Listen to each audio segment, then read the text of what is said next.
السلام علیکم۔ میری نماز جنازہ وہ پڑھائے جس میں 4 خوبیاں ہوں۔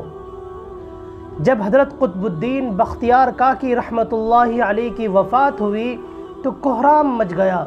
جنازہ تیار ہوا، ایک بڑے میدان میں جنازہ پڑھنے کے لیے لایا گیا۔ مخلوق بڑی تعداد میں جنازہ پڑھنے کے لیے نکل کھڑی ہوئی تھی۔ انسانوں کا ایک سمندر تھا جو حد نگاہ تک نظر آتا تھا۔ یوں معلوم ہوتا تھا کہ ایک بھپیرے ہوئے سمندر کے مانند یہ مجمع ہے۔ جب جنازہ پڑھانے کا وقت آیا تو ایک آدمی آگے بڑھا، کہتا ہے کہ میں وصی ہوں، حضرت نے مجھے وصیت کی تھی، اس مجمع تک وہ وصیت پہنچانا چاہتا ہوں۔ مجمع خاموش ہو گیا۔ وصیت کیا تھی؟ خواجہ قطب الدین بختیار کاکی رحمۃ اللہ علیہ نے وصیت کی کہ میرا نماز جنازہ وہ شخص پڑھائے جس میں 4 خوبیاں ہوں۔ پہلی خوبی یہ ہو کہ زندگی میں اس کی تکبیر اولیٰ کبھی قضا نہ ہوئی ہو۔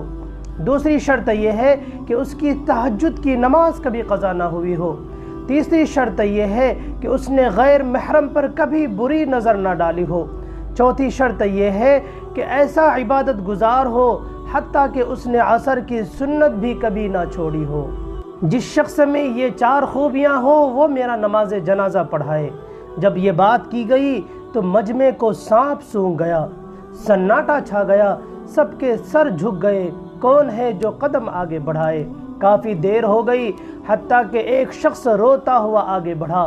حضرت قطب الدین بختیار کاکی رحمۃ اللہ علیہ کے جنازے کے قریب آیا، جنازے سے چادر ہٹائی اور کہا، قطب الدین آپ خود تو فوت ہو گئے اور مجھے رسوا کر دیا، میرا راز کھول دیا۔ اس کے بعد بھرے مجمع کے سامنے اللہ کو حاضر و ناظر جان کر قسم اٹھائی کہ میرے اندر یہ 4 خوبیاں موجود ہیں۔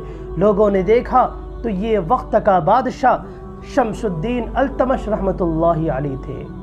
اگر بادشاہی کرنے والے دینی زندگی گزار سکتے ہیں تو ہم دکان والے، آفس جانے والے ایسی زندگی نہیں گزار سکتے؟